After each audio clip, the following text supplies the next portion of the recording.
नमस्कार, आप देख रहे हैं ऊर्जा धानी न्यूज और मैं हूं आपके साथ हर्षिता। सिंगरौली विस्थापित संघर्ष समिति के संरक्षक अमित कुमार तिवारी के नेतृत्व में सैकड़ों विस्थापितों ने एनसीएल के दोहरे मापदंड के खिलाफ आज 1 अगस्त को मौन जुलूस निकालकर एनसीएल मुख्यालय पहुंचकर ज्ञापन सौंपा है। एनसीएल जयंत और दूधी चुआ खदान के विस्तार के लिए सिंगरौली जिले के मोरबा का विस्थापन करने की प्रक्रिया अंतिम चरण पर है। इस दरमियान एनसीएल दोहरे मापदंड अपना रहा है जो कहीं से भी न्यायोचित नहीं है। एनसीएल के इसी मनमाने रवैये के खिलाफ आज 1 अगस्त को एक मौन जुलूस निकालकर एनसीएल की तानाशाही के खिलाफ विस्थापितों ने विरोध दर्ज कराया है। अमित कुमार तिवारी ने बताया कि अगर इस मांग पत्र पर 1 हफ्ते के अंदर विचार नहीं किया गया तो एनसीएल मुख्यालय के गेट पर अनिश्चितकालीन धरना प्रदर्शन करने के लिए बाध्य होंगे। नमस्कार दर्शकों, मैं प्रदीप तिवारी, आप देख रहे हैं ऊर्जा धानी न्यूज चैनल। आज हमारी टीम एनसीएल मुख्यालय के गेट पर पहुंची है, जहां पर मोरवा के विस्थापन नीति के विरोध में चेहरे पर काली पट्टी बांधकर बड़ी संख्या में एनसीएल गेट पर पहुंचे और यहां पर एनसीएल के अधिकारियों को अपना मांग पत्र ज्ञापन सौंपा है। हमारे साथ महिलाएं तमाम यहाँ पर खड़ी हैं, आप देख सकते हैं। महिलाओं से आइए हम बात करते हैं, क्या समस्या थी, किस समस्या को लेकर आज ये चेहरे पर काली पट्टी बांधकर एनसीएल मुख्यालय के गेट पर पहुंची और यहाँ पर ज्ञापन सौंपी है। क्या दिक्कत है माता जी, किस वजह से आप यहाँ एनसीएल मुख्यालय में आई हैं? इस वजह से आए हैं कि न तो कायदे से मुआवजा मिल रहा है, पट्टे वाले के भी उजाड़ रहे हैं, सरकारी वाले के भी उजाड़ रहे हैं, न तो कहाँ पर दे रहे हो जमीन उसको बताओ ना, पब्लिक ले चल के दिखाओ। जंगल में बसा देखो तो जंगल में जावे, न स्कूल दो, अस्पताल दो, रोड दो, पानी दो, तब उजाड़ो और उचित मुआवजा दो। ये घर ये थोड़ी हम रेहन से उजाड़ हैं तब का है बेटा, रेहन से उजाड़। आप अपने चेहरे पर काली पट्टी लगा रखी है, क्या वजह है कि ये काली पट्टी लगा? काली पट्टी इसलिए लगाए हैं कि यहाँ का जो प्रबंधक है वो हमारे आवाज के सुने और सुन के हमारे मांग को पूरा करे, इसलिए लगाए हैं। नहीं बार बार लगाएंगे, बार बार इसको छेकेंगे, बार बार इसके दरवाजे पर आएंगे। तो देखिए इनका गुस्सा झलक रहा है। ये बता रही हैं कि कई पीढ़ी से हम यहाँ पर रह रहे हैं और एनसीएल आज हमें विस्थापन कर रहा है, लेकिन ये दोहरी नीति अपना रहा है, किसी चीज़ को स्पष्ट नहीं कर रहा है। कहाँ हम प्लाट देंगे, क्या मुआवजा देंगे, रोड, स्कूल, तमाम समस्याएं जो इनके द्वारा कही जा रहा है। और तमाम महिलाएं हमारे साथ हैं, आइए हम इनसे बात करते हैं कि इनकी क्या मांगे हैं और ये क्या कहती हैं। सर नमस्ते आपको। सर हम लोग यहाँ 3-3, 4-4 पीढ़ी से बसे हैं।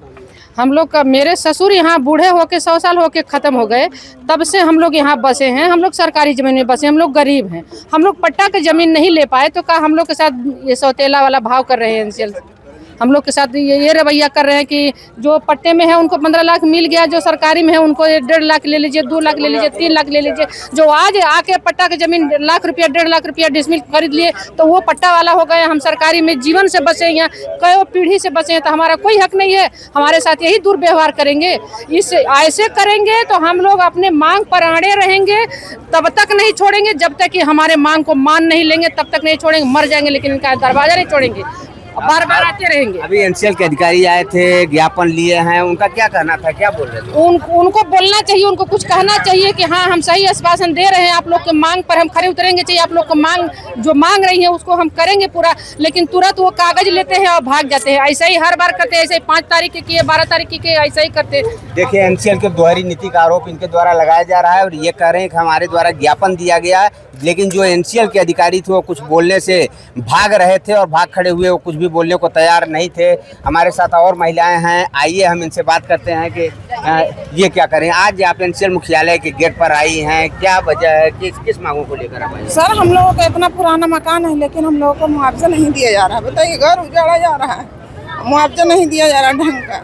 बताइए अब इससे ज्यादा हम लोग क्या करें? हम लोग क्या मांगे क्या है आपकी इनसे? हमारे यहाँ का मांग है सर, जो पट्टे वाले को दिया जा रहा है 15 लाख और हर बच्चे लोग को दिया जा रहा है, उस तरह से हम लोगों को भी दिया जाए।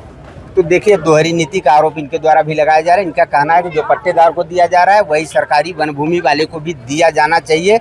ये बोलते बोलते भावुक नजर आ रहे हैं और तमाम लोग हमारे साथ हैं, आइए हम आगे बढ़ते हैं। ये भाई साहब, आप लोग आज एनसीएल मुख्यालय के गेट पर आए हैं, चेहरे पर काली पट्टी बांधकर शांति जुलूस निकालकर यहाँ आए और अपना मांग पत्र सौंपे हैं, क्या मांगे थी आपकी, क्या कहेंगे इस बात पर? ये मौन जुलूस था और हमारी मांग बड़ी स्पष्ट थी कि भाई शहर विलोपित कर रहे हैं तो शहर बसा के दे दीजिए। ऊपर से हमारा ये कहना था कि भाई R&R पॉलिसी घोषित तो कीजिए, आप अपनी नीति तो स्पष्ट कीजिए कि आप क्या करने जा रहे हैं। विस्थापन अंतिम चरण में है, लगभग आप अंतिम सोपान पर पहुंच चुके हैं, सेक्शन 11 लग चुका है। उसके बाद भी आप अभी तक स्पष्ट नहीं कर पा रहे हैं कि आप कैसे क्या मुआवजा देने जा रहे हैं, कहाँ बसाहट देंगे, बसाएंगे नहीं बसाएंगे, बच्चों के बारे में क्या सोचेंगे। 12,000 बच्चे हैं, उनका क्या भविष्य होगा। रोज ब्लास्टिंग करके आप घर हिला रहे हैं रोज। आप मेरे को बताइए, जब तक ये हमको विस्थापित नहीं कर लेते हैं तब तक मेरा घर गिराने का अधिकार इनको है। कल को गए अगर जनहानि होती है तो उसके लिए सीएमडी साहब जवाबदेह होंगे कि नहीं होंगे। पूरी जवाबदेही एनसीएल सीएमडी की होती है। और हम तो अभी इनके ऊपर एफआईआर करने जा रहे हैं कि अगर मेरा घर गिरता है किसी हालत में तो उसके लिए सीएमडी एनसीएल जवाबदेह होंगे इनके ऊपर। एनआर के जीएम निरंजन कुमार भी पहुंचे थे और ज्ञापन लिए हैं, लेकिन मीडिया से कुछ बोलने से भाग रहे थे। क्या कहेंगे? ये लोग भागते ही हैं, ये लोग बस चीज़ों को टाल रहे हैं। न इनके पास बताएं ना कि इनके पास कुछ स्पष्ट हो तो ये बताएं। इनकी नीति ही स्पष्ट नहीं है, इनकी नीयत में खोट है, तो ये क्या बताएंगे आपको? बताने लायक इनके पास कुछ है नहीं। ये सिर्फ हम लोगों को धोखा दे रहे हैं और हम लोगों के साथ चीटिंग हो रही है।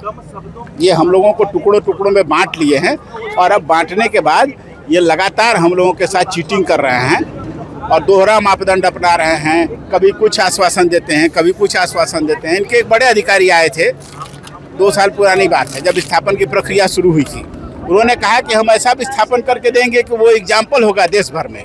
कहाँ एग्जाम्पल है? ये भी तो एक एग्जाम्पल ही होगा ना, बिना कुछ दिए आपको हटा दे रहे हैं। अब ऐसा एग्जाम्पल अगर ये लोग सेट करने की बात कर रहे थे तो फिर हम लोग भी एग्जाम्पल सेट करके इनको बताएंगे कि क्या होता है। अभी तक इन्होंने हमारी शराफत देखी है, अभी तक इन्होंने हमारा मौन देखा है, हमारा मुखर होना नहीं देखा है। अब जब मुखर होगी जनता ना तो इनको समझ में आएगा। राजेश जी, आज विस्थापन नीति के विरोध में आप लोग चेहरे पर काली पट्टी बांधकर एनसीएल मुख्यालय आए और कई बार आप लोगों के द्वारा आंदोलन किया जा चुका है। क्या कहेंगे इस विषय में? देखिए, सिंगरौली का पूरा मोरवा शहर जो है विस्थापित हो रहा है और एनसीएल के आंकड़े के अनुसार 22,000 घर टूटेंगे और लगभग 1 लाख से ऊपर की आबादी जो है प्रभावित हो रही है। तो एनसीएल का जिस प्रकार से दोहरा रवैया चल रहा है कि शासकीय वालों के साथ कुछ और, पट्टे वालों के साथ कुछ और, वो गरीब परिवार गोंड बैगा खैरवार हमारे गांव की जो पुश्तैनी है, इसके अलावा कहीं उनका कोई गांव नहीं है, उनको आप बिना विस्थापन का लाभ दिए कैसे आप उजाड़ेंगे? ये विस्थापित कहाँ कर रहे हैं, प्लाट कहाँ दे रहे हैं?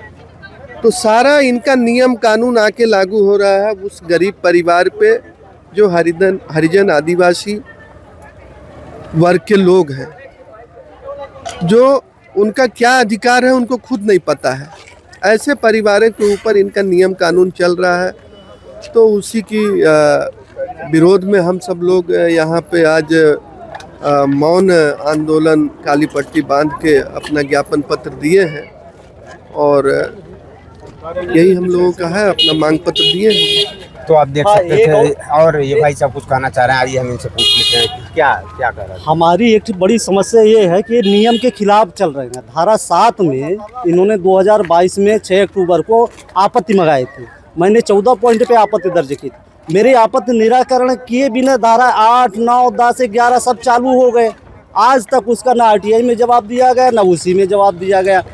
जब तक आपत्ति का निराकरण ना कर दे तब तक आगे इनको बढ़ना ही नहीं चाहिए। आज भी हमारे पास आपत्तियां हैं, आप देख सकते हैं। मैंने 14 पॉइंट पे लगाया था 6 अक्टूबर को, उसका कोई निराकरण नहीं किया और जो निराकरण हुआ है तो छोटा छोटा शब्दों में कर दिए हैं, उनका कोई पालन भी नहीं कर रहे हैं।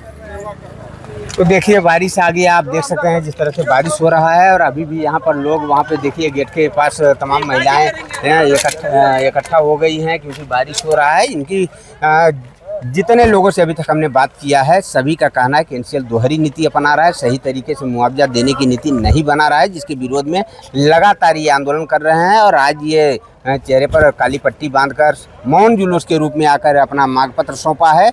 आगे जैसा इन्होंने कहा है कि अगर 7 दिन में हमारी मांगें पूरी नहीं होती तो हम उग्र आंदोलन करेंगे, एनसीएल गेट पर धरना प्रदर्शन करेंगे, अनिश्चितकालीन धरना प्रदर्शन होगा तो और अभी तक जितने लोगों से मेरी बातें हुई हैं, कुछ लोग तो बात करते करते भावुक हो गए थे। देखिए हमारे साथ भाई साहब हैं, ये भी यहाँ के विस्थापित हैं। आइए हम इनसे बात करते हैं कि ये क्या करते। बोलिए भाई साहब। आज का आंदोलन मुख्यतः मौन आंदोलन था एनसीएल के विरोध में। एनसीएल का जो ढोलमुल रवैया है मुआवजा को लेकर, यहाँ की जो पब्लिक है वो रोष में है और इनका मांग है कि जो पट्टे वालों को मुआवजा दिया जा रहा है वही मुआवजा सरकारी भूमि वाले को और किराए पे जो बना के रह रहे हैं उनको भी मिलना चाहिए। और 12 तारीख की मीटिंग के बाद इन्होंने आश्वासन दिया था कि मैं 5 लाख से इसको 10 लाख करूंगा, लेकिन अभी तक इनका रवैया वही है और अभी ये बोलते हैं कि मैं उच्च अधिकारी से बात करके बता सकता हूँ कि मैं इसमें क्या कर सकता हूँ। जय हिंद, जय भारत। तो चलिए ये भी वही कह रहे थे कि एनसीएल की नीति पर इनका भी जो है आरोप था और निश्चित रूप से आरोप क्यों न हो, कई पुष्टि से लोग यहाँ पर रहकर अपना आशियाना बनाकर अपना जीवन यापन कर रहे थे, लेकिन आज मोरवा का एक बड़ा क्षेत्र उजाड़ने की कगार पर है। देखिए हमारे साथ एक विस्थापित संजीव सिंह है। संजीव सिंह का क्या कहना होता है इस विस्थापन को लेकर, आइए हम इनसे बात करते हैं। संजीव जी, जिस तरह से यहाँ पर लोग आज मुँह चेहरे पर काली पट्टी बांधकर एनसीएल मुख्यालय गेट पर पहुँचे, अपना ज्ञापन दिए हैं, क्या कहेंगे उस संबंध में? इस संदर्भ के लिए अनवरत हमको संघर्ष जारी रखना होगा।